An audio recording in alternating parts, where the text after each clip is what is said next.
Hello everyone! Hello, we're back. Okay, so we are currently in home base, it looks like. I kind of want to go back and explore that area we were just in some more, but the game seems to be frozen and I cannot interact with it anymore. There we go. That worked.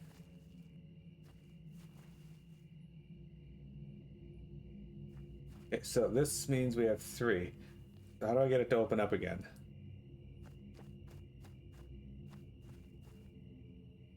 Can I not go back here?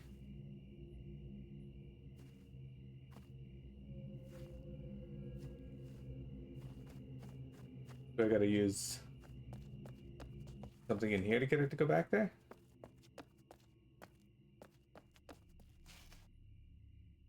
Oh, there's books here.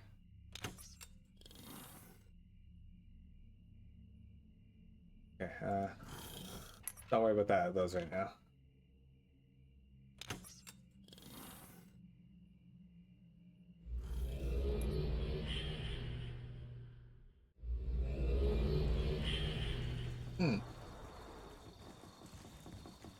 Oh good, they're still closed. Okay. Excellent.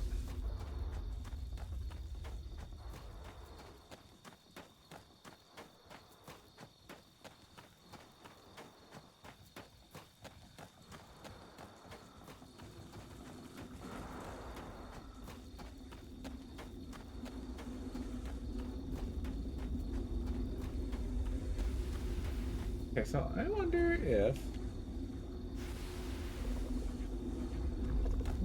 these pipes maybe.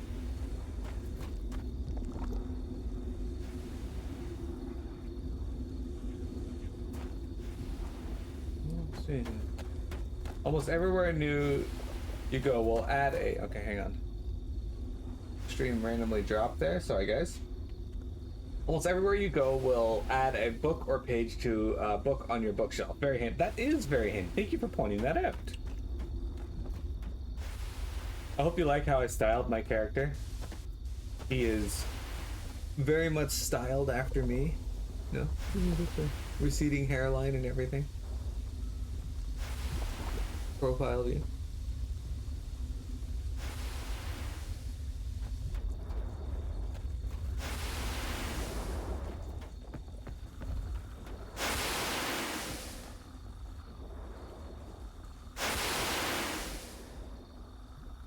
Alright, we did it.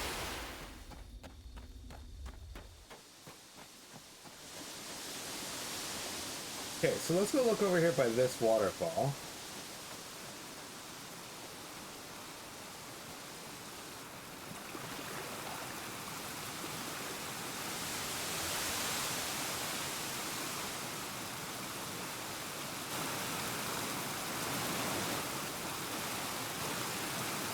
The last class you have to come to telepoint. Alright, that's really good to know.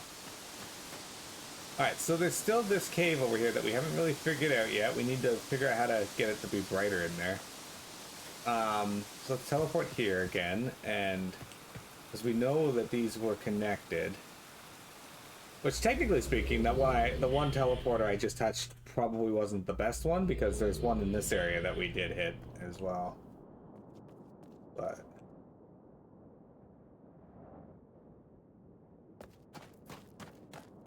okay.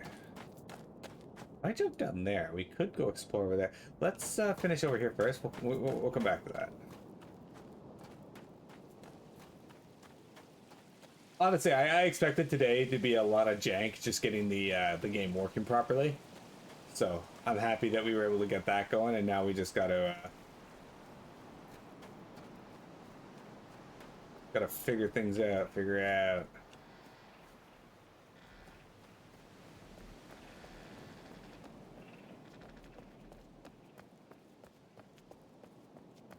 But so far, I can tell you that I like the game.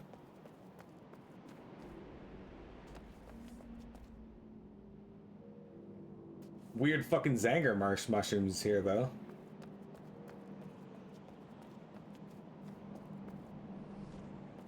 Yeah, so... Well, these are the things launching spores into the air.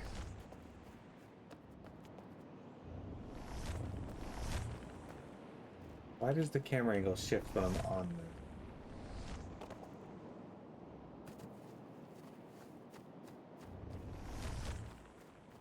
Oh, that's why. Yay, we found 4! Honestly, not too bad. Not too bad.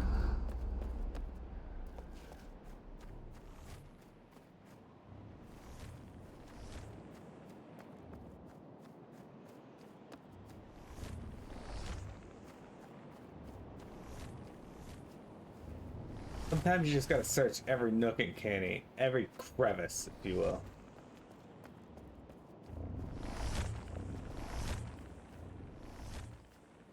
One of my viewers was very upset that I was playing. I would be playing this. She expressed much dismay about it. Shomat story. 132 sheets, college ruled, sick, 3 subject, easy write notebook. So you're only allowed to put 3 subjects in here. The story of Shomat, taken from book 43C. We have yet to name it. Translation, Nick. Nick! First draft. At the age of 121, Shomat had resided in his palace of the kings for 20 years. Though the palace had taken 45 years to construct and new additions had been added every year, Shomat... Okay, so the size of the writing it angers me. Look at this. The story of Shomat, okay, the top, the fun, it's written on 2 lines in the middle of them. Why? Anyway. 45 years to construct and new additions, question mark, had been added every year. Shomat was still not pleased with all that surrounded him. His palace was larger than any structure in the city, and the gardens of his palace were more beautiful than any other living plants that the people had ever known. But Shomat demanded more from those who created his home and his gardens. Shomat sent messengers demanding that Lamash, the head, this word seems to define some kind of leader, of the servants, although they never defined them as servants, have to ask Dr. Watson, of his palace, come to his garden immediately, and Lamash obeyed. Yes, my king, what is it that you require of me? Do you see these bulbs of orange and leaves of brown that surround me? Of course, my king, they are unlike any that dwell in this cavern. Do you see the intricate stone that surrounds me? Asked Shomat. Of course. Again, there is none like them in the cavern. And Shomat suddenly became angry, cursing at his servants, not really servants, but it'll have to do, and screaming at those in his presence. What do you think that who do you think that I am? Do you think I have never used the books to see the beauty that lies outside this cavern? I have written these books myself, even while you have seen me trained by the Grand Master, and yet you act as though I should be pleased at the beauty that surrounds me. Beauty that comes only from this cavern of no light, no warmth, and no color. Do you think stone and darkness are all that I require? Who do you think that I am? My king, what is it that you ask of me? Bring to me Grand Master Kenry. Together you will work in a writing sense with him and create for me real beauty. Roaring waters, color beyond imagination, living creations, not stone. These are the gardens that I demand. Now go and bring them to me. And so Lamash went to Kenry, Grand Master of the Guild of Writers, and together they created an age with beauty that was beyond that which any man had seen before. And together they brought their king to the age. 8 months, these are Dunny months, after his request had been made. Shomat was pleased with all that he saw. Broad leaves of green and yellow, flowers of every color, and roaring waters of blue and turquoise like the most colorful stones of Dunny, and he promoted Lamash, as he was already had, I'm not sure about his promotion, but the word is fairly clear, and made Kenry his most prized Grand Master in all of Dunny.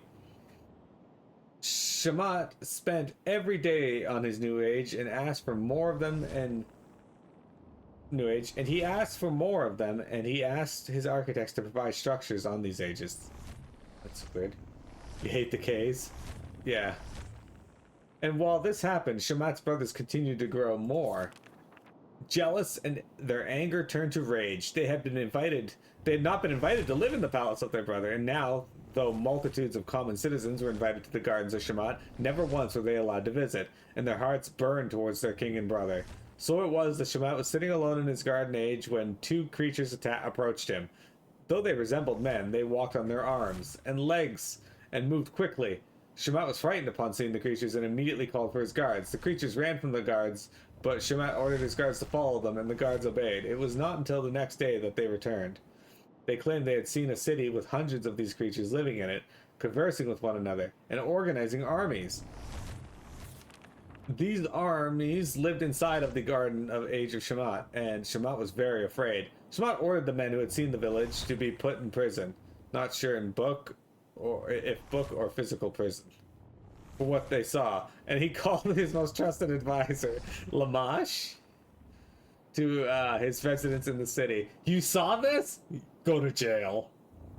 Upon hearing of the creatures in their organization, Lamash was too frightened. We have no choice but to burn the book, Lamash recommended. You know this age is not ours, if it is already inhabited. You know the rules of our writing, and of our books, and of our people. But Shamat's heart was not moved by the words of Lamash, and he grew more angry and enraged.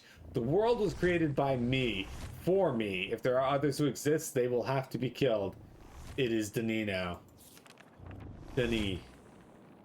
So Shamat ordered for his brothers to be brought into his palace, and he informed them of his dilemma. Shamat asked his brothers if they would kill those who lived on his garden ages, and he bribed them with the talk of power and authority. So they agreed, even though they hated their brother. And the brothers of Shamat traveled to the age, and went to the creatures to destroy them. But in talking with the creatures, they became convinced that the creatures should not be killed. Instead, they should be used to destroy their brother. And so they devised a plan to kill their brother, the king. I don't think we needed to state that he was the king anymore. We know that at this point. While Shamat waited in his palace, in the city, his brothers appeared to him. We have finished, they announced. The creatures are all dead. Shamat was pleased to hear such words from his brothers, and on the outside, he showed love to them. My brothers, I have done much wrong to you. There have been many times that I have not treated you like even those who work in my palace. And I am sorry for these actions, but today you have proven that you do not hold anger like I do. You are better than me. You have shown me favor, so I ask you to accept what I have to offer you. Please accept this gift. And Shamat gave his brothers a linking book. I thought that said licking boot at first, and I was like, oh. Its pages were filled with description of beauty and life, like Shamat's own garden age, and it will be kept here in this palace where you will live now. Filled with pleasure and forgetting their hate for Shamat, his brothers went to the age quickly.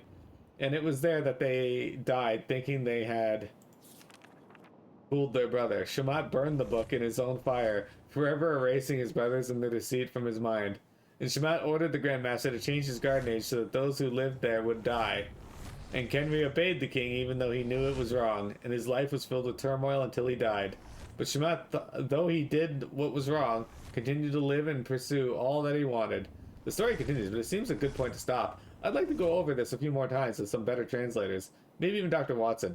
I filled it in with a lot of words as best I could for now. Okay, that was interesting. How do I close this?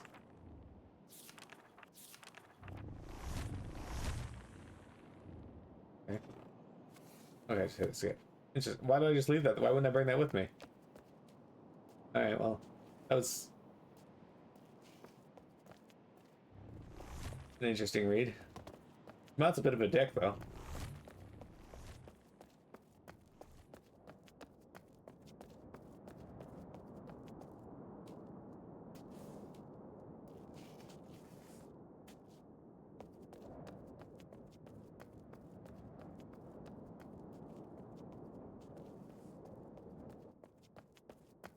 We got another one of these, but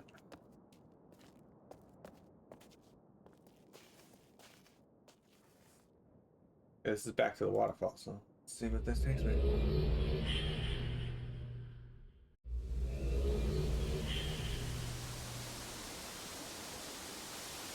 When you were in kindergarten, the first grade, we used to write like that. Capitals and tall letters were 2 lines, and short lowercase. Yeah, I don't mind that there were 2 lines. I matter that the 2 lines weren't like starting at the bottom of one and extending up to the top of the second. They were written in the middle with the fucking line. Anyway.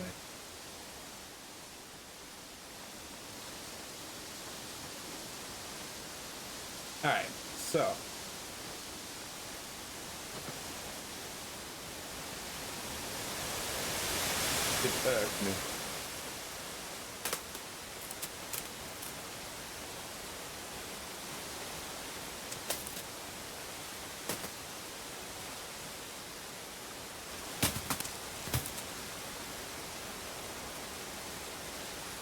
So can I do something with this?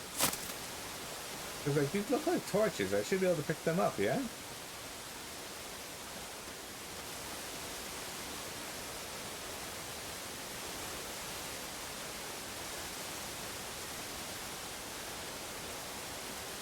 And I want to go explore over here, but it gets way too dark and then I lose my way.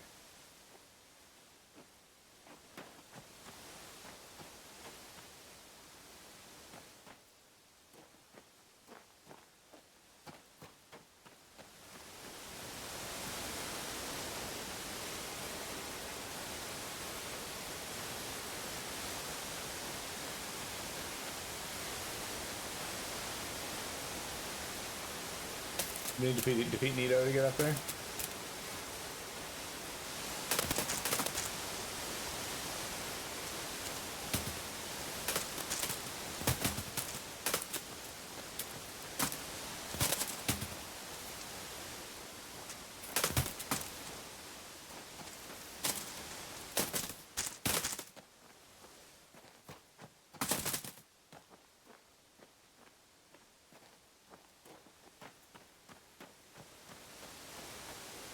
Okay, well, can't interact with anything in here, it looks like. Not letting me.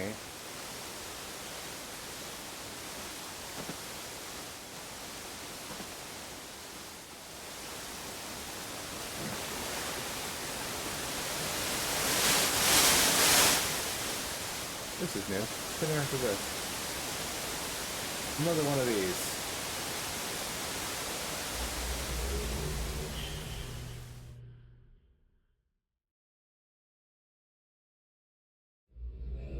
Okay, we are currently in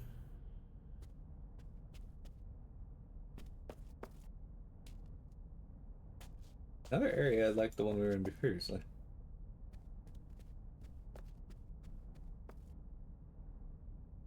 132 feet. Tham rules. 3 subject, easy right notebook. King Rinneref. King Rinneref. Rinneref was born in 207 BE, before Earth, on Garderne. He was accepted into the Guild of Writers at the age of 5, a standard age, and as the years passed, quickly became one of the finest writers that the Rhone had ever seen. Certain records go as far as stating that Rinneref was unsurpassed in skill by any other writer of the day.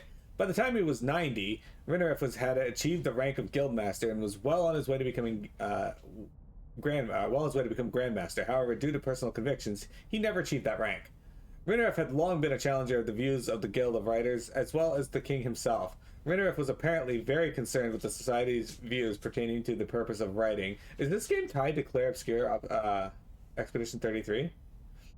Concerned with the society's views pertaining to the purpose of writing and the challenge of acting responsibility with the great gift given to us by Yavo. Okay, around 73 BE, Rinneref was asked by the Grandmaster to write a descriptive book to a questionable age, at least in the eyes of Rinneref. He perceived the age being used to house an uncivilized race that could be used for the purposes of the Rhone. Thus, Rinneref refused to carry out the command from his Grandmaster, and after much debating, was apparently dismissed from the Guild of Writers.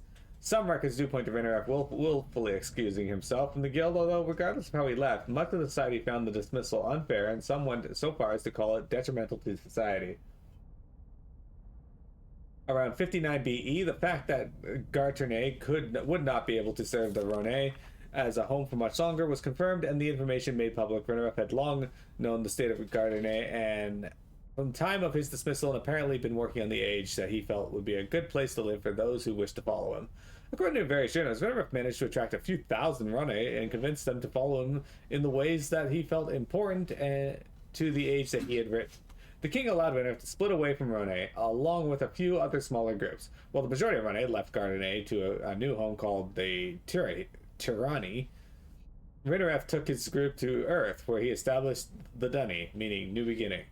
Rinneref was a strong leader, immediately establishing himself as king and reigning for 120 years until his death. Obviously, those who followed Rinneref to Dunny already respected him enough to separate themselves from their family and friends, and thus records records point to very few debates or disagreements within the society under the reign of Rinareth.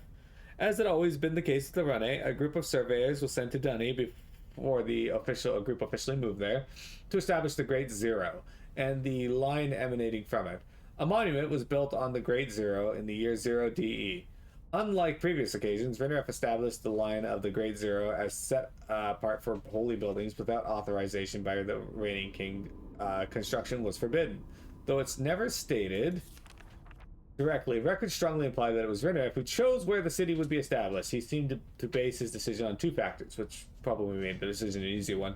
First was the line of the Great Zero. It seemed an obvious spot to base the city, with the most important religious structures being directly on the line and the rest of the city surrounding its center. The second factor was a group of waterfalls that flowed from the ceiling of the cavern to an area adjacent to the line of the Great Zero. The fresh flowing water was perfect for drinking. A new Writers' Guild, with fairly different rules than the one that had existed in Gardner, was constructed almost immediately, 8 DE, under the direction of Rinareth. By the year 100 DE, Rinareth had directed the recreation of the 18 major guilds. The guilds were dedicated to Yavo on the day of the circle. Hang on, I got a pop-up from Bitdefender I gotta get rid of. Alright. Go back. Alright. On the day of the circle, a celebration not only of the completion of the major guilds, but a celebration of new guilds, which Rinareth believed were healthier than those that existed in Gardere. Guilds that had been established to please Yavo and not themselves, Rinareth said. Certain records point to the guilds on Gardere becoming extremely competitive with one another and focusing more upon having the best facility than carrying out their duty to Yavo and the people. In an effort to curb that kind of competition, Rinareth implemented a list of restrictions upon guild construction. The restrictions included guidelines pertaining to placement, facing the Great Zero, size, shape, and minor visual guidelines. Though one of Rinareth's top priorities was construction of a temple, there were disagreements as to the specifics, causing numerous delays in the finalization of the construction plans. Eventually, construction was started in 48 DE, and the temple was completed in 63 DE, known as the Regal Tovum. The temple to Yavo was meant as a place of worship, as well as a reminder of the prophesied great king that would soon come to them.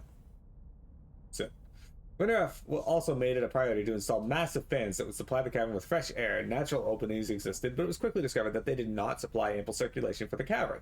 As a result, massive shafts and fans were built and installed over a 30-year period between 84 and 114 DE. It should be noted that numerous records point to a small group of Dunny disappearing upon completion of the fans. It was most often assumed that they remained on the surface of Earth to live. Throughout his reign, records pointed to multiple occasions on which Rinareth refused to build a palace for himself. Instead, he lived in a fairly basic home, similar in fashion to most of his fellow citizens, and made it especially clear that until Yavo had a new home, he could not allow himself one. Although, even after the temple was completed, Rinareth refused to build a palace, always focusing more on the religious and government sites. Rinareth's own philosophy centered on the fact that it was much easier to focus on Yavo and his wishes when circumstances were difficult and struggles were abundant. He was strongly believed that Rinareth's refusal to build a palace was an expression of that philosophy. In 120 DE, Rinareth died of apparent heart complications. He was 327 years old. Though he had married, he left no children. As a result, he chose one of his apprentices named Ailish to succeed him. Taken from the memoirs of Ailish.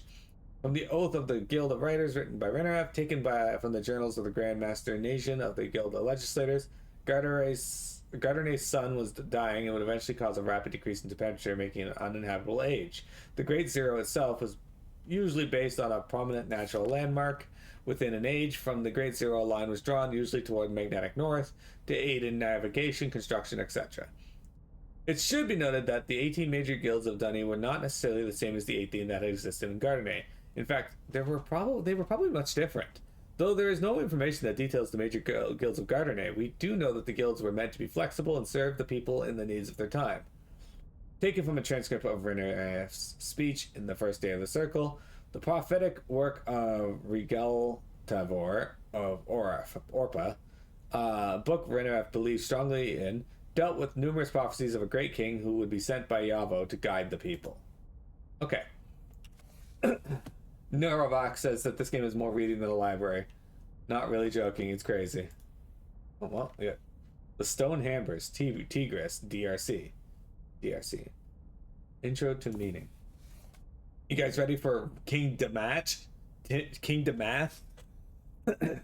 King Damath took the throne in 4692 DE at the age of 154. Though the public was generally not happy with the reign of Xi, it appears as though they were pleased with his choice of Damach to succeed him. Damach had joined the Guild of Maintainers at the age of 5, as most did, and risen to the level of Guildmaster by the time he was chosen as king. The selection was a surprise to much of the public, and apparently even to Damach himself. It was not a post he had especially desired to have. Almost immediately, Damach ordered a ban on all unnecessary links to be enforced by the maintainers, while the council carried out emergency meetings trying to decide their stance on the outsiders. It's a good book. Why would they need to, like, describe a stance on the outsiders? You know, like Pony Boy and Soda Pop? Dude says, I'm back. Damn, the credit union was busy. Due to one old fellow wanting the teller to help him set up his online banking, the other old fella just kept talking. So eventually I got a roll of loonies and went to your lottery ticket at Canadian Tire, and the machine was down, so you had to cross the street to the corner store, which is supposed to be 15 to 20 minute trip, into a basically disaster. That happens. Well, welcome home, dudes. We're reading today. In these meetings, the council concluded that relations with the outsiders would continue, but with much stricter restrictions and guidelines. The list was long that Damach signed into law and included that restrictions of any outsiders operating Denima machinery or linking books. Perhaps more importantly, the council and king sent a clear message to all the factions who were against outsiders' involvement with Dunny. Their ideas were not to be tolerated if they led to any infraction of the rules previously established by Loshmanesh, which were to become strictly enforced. And though it was not stated publicly, the Relima, meaning the unseen, was apparently ordered to double its membership and fine any and all who were carrying out illegal activities with the outsiders. As well, Damach denounced the words of the Watcher as pure rubbish, nothing more than a desperate, lonely man seeking attention. In 4721 DE, Damach pushed an amendment that forced the major guilds to accept a percentage of students who passed all entrance exams but could not afford the steep prices. It was the first action in the history of Dunny, and one that seemed to question especially the guilds themselves. However, Damach was able to convince them that it was a necessity for society, and one to which they cautiously agreed. In 4724 DE, records point to over 10 separate groups being convicted of Loshmanesh laws, as they had come to be called. Most agreed that the Relima played a large role in the convictions, although there are no official records of their involvement. Regardless, each of the convicted was sentenced to solitary confinement on prison ages. The conviction must have carried a powerful impact on society, as the public that still knew very little of Relima, if anything at all, and thus had no idea how so many convictions were occurring. As one writer said, there were stories of dark shadows and mysterious creatures for those carrying out such activities. It was said that the eyes of Damach saw everything, while his arms took anyone he wanted. The crime rate, especially pertaining to the Loshmanesh laws, steadily lowered until 4752, when there were only 3 recorded convictions. In 4784 DE, an assassination attempt was carried out against Damach, resulting in the death of 2 members of the Relima, who saved Damach's life in the process. The perpetrators were found, and 2 years later, Damach ordered their execution. It was the first execution of its kind, and met with little resistance from the public or council. The 2 men were apparently linked into a death age, permanently ending their lives. Though most agreed with the execution, those who were against outsider involvement to begin with now felt a stronger in their case. Now, they argued, Dunny is killing itself for the sake of the outsiders. In 4826, Damach was awarded his efforts pertaining to the acceptance policies of the major guilds. The first of the guild was stonemasons. Non-paying members headed the efforts to devise early fusion compounding technology, a building block for the eventual development of Nara. Damach praised the guild and the numerous opportunities that all citizens of Dunny now had to befit the society. Hello, Vector. In 4843, at the age of 305, Damach passed away, leaving the throne to his firstborn son.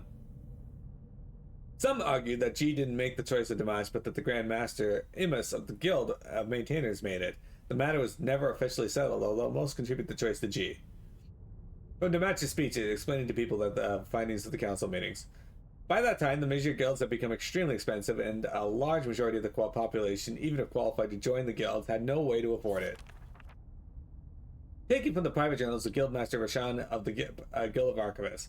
From Revealing the Unseen, written by Bisharin in 5999. Goshen, leader of the cult group Blood of Yavo, made a comment in a public speech. The comments were made by Demach at the public announcement of the fusion compounding technology. All right, look at all that. We did it, team. Oh, we got another one. Okay, I think this is just Shamat again.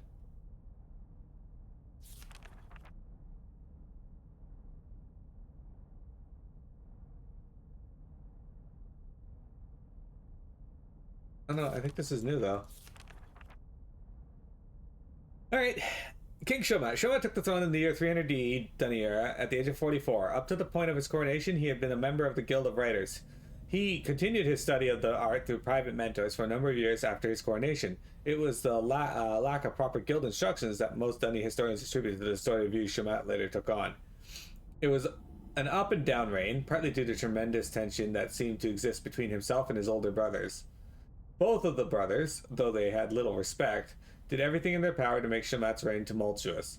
One of the first actions Shamat ordered was construction of a palace. When it was completed in 347 DE, Shamat moved in with his family, although his brothers refused and maintained their own homes.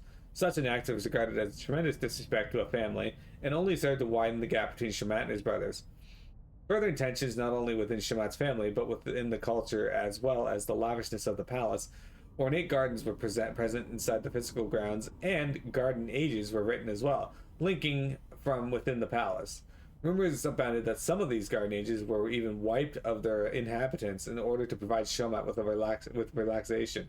Whether true or not, Shamat often spoke publicly of the need for ages to serve Dunny. This was first for the society and a direct contradiction to what the guilds taught. The Dunny were to serve the ages. It seemed that eventually the tension became too much. Some say it drove Shamat mad. In 387 DE, both his brothers disappeared and were never found again. It is commonly presumed that Shamat wrote a death book to which both of his brothers were linked into, although it could never be proven. Regardless, it was one of the first major challenges for the people of Dunny, and they reacted quickly. A prophetess was supplied to Shamat in 400 DE in an attempt to guide him in the ways of Yavo. For the 155 remaining years of his reign, it seemed that most people believed Shamat became a better king. The prophetess became an excellent mentor for Shamat and eventually convinced him to choose the son of one of his close friends as their heir to the throne. His own children were admittedly out of control. As it turns out, it was the bloodline of that child that led to the birth of the great king. Years later, Shamat died of natural causes at the age of 299. Women were generally seen as much better communicators with Yavo than men. As a result, most prophets were women. When choosing the prophetess, as guides for the king started with Shamat and became traditional for all the remaining kings of Dunny, it was usually up to the king as to which prophet or prophetess he would seek for wisdom. Okay. There we go. That's 3 more notebooks we just read. Can I use that? No. Okay. Well, we're going to explore this little area here a little more here in a moment. Oh. Hang on.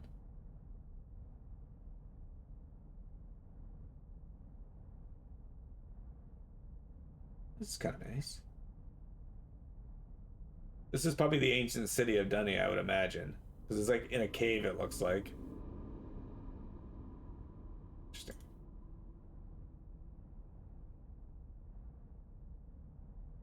Alright, we gotta take a break, guys, and then I'll be back for... unfortunately, it's gonna be the last 30 minutes of today's stream, because I still gotta get a hold of somebody before 5.